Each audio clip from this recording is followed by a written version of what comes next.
Hey everybody, my name is Tyson and I have a problem, and there's evidence of that on a trailer behind me that just landed from a transporter coming from California. So let's take a look at what this thing is.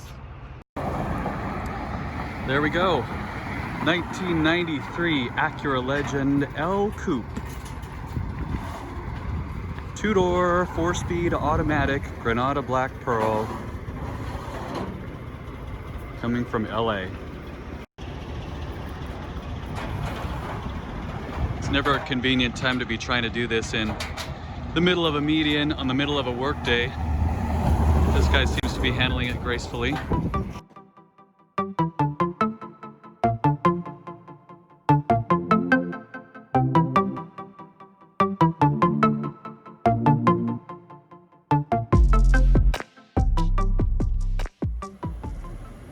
There she is.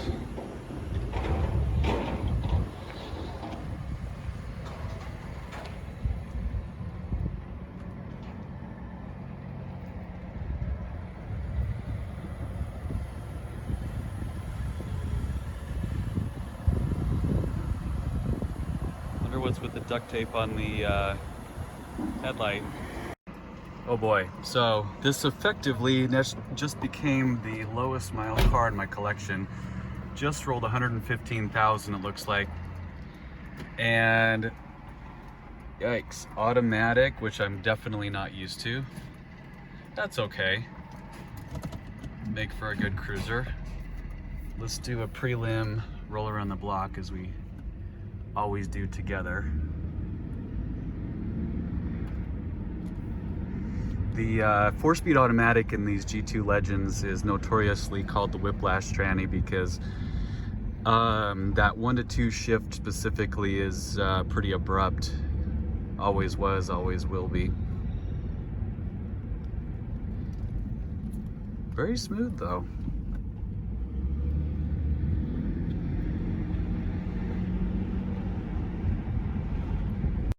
Now this car is coming from the home of a longtime friend of mine. In fact, I've known the original owner for over 10 years now. He's a really good guy. I did ask him if he would include the cassette tape that he was showing me during his demo when I was considering the car, and it looks like he followed through on that. I believe there's some Steve Winwood on that mixtape.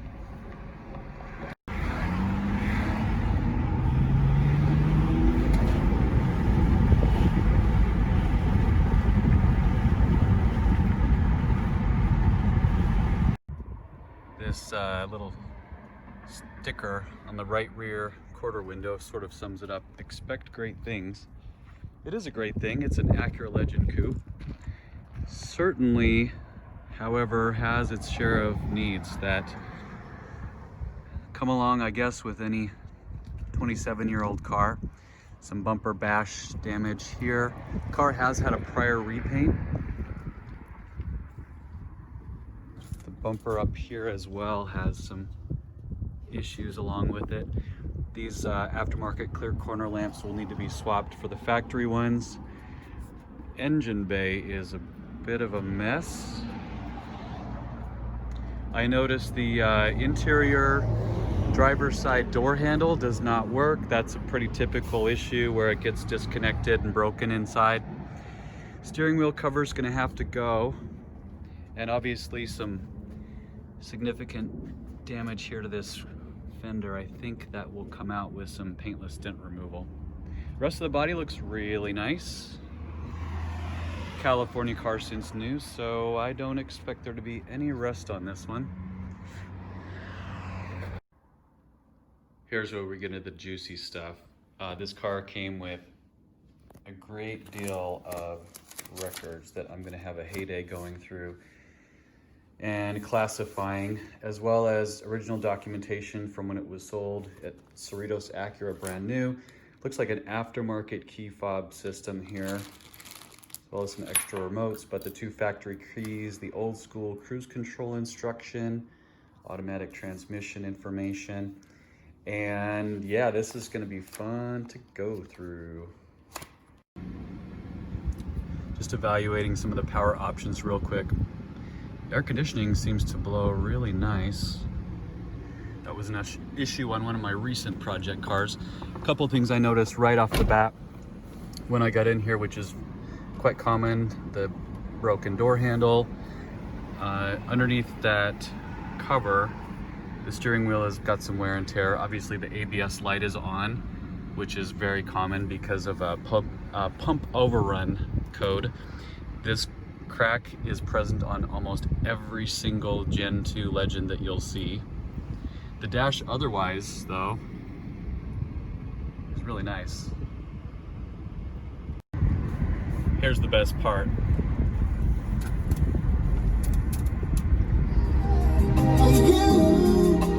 Yeah.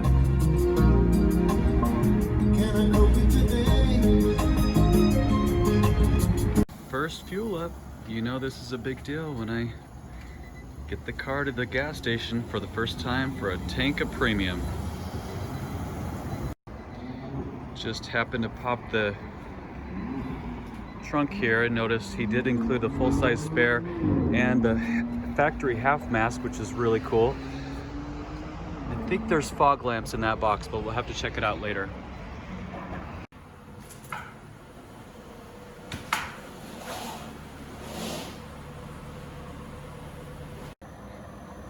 Unfortunately, those wheels have got to go, but I just did a really quick wipe down just to get the dust off from being transported 400 miles, and the car already looks a bit better.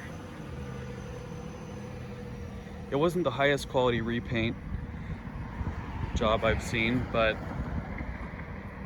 I think it has plenty of potential.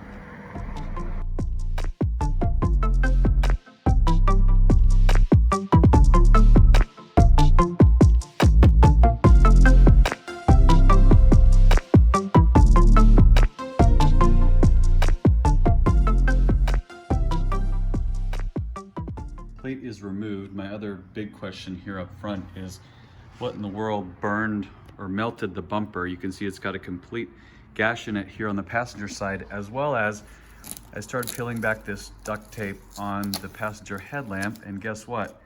That's got a huge hole in it too. So I've already reached out to a good friend and colleague in the Legend community who's gonna sell me a passenger headlight. Pulled off the California tag for the first time in the car's 27 years, and it looks like I'm going to need to source the Legend emblem that goes up here and the Acura emblem from this side. First things first, you all know I wasted no time going through that huge stack of records, and I think I underestimated the need for my binder size here. So this car has $23,000 worth of receipts that I got with it, and I put everything in order chronologically and entered into a spreadsheet. So at least I have a little bit of inventory on what's been done to it. Some interesting stuff throughout the years, a little bit of body work, some typical Acura Legend known mechanical issues, and overall no huge surprises, but nice to see a car that's been well preserved for 2 decades. Just starting to take a peek on the interior of the car. It did come with a full-size 15-inch 7-spoke spare tire and wheel. So I'm actually gonna ditch the donut and as well as the piece of carpet that was extra in the trunk, because I know for a fact already that the factory full-size wheel will fit in the same place this donut is residing. Then I gained some trunk space back. Here's for sure the best find. I found 10 cents in the footwell here, or the well of the spare, but I also found some Tiffany for Men cologne. Gonna have to sample that tonight.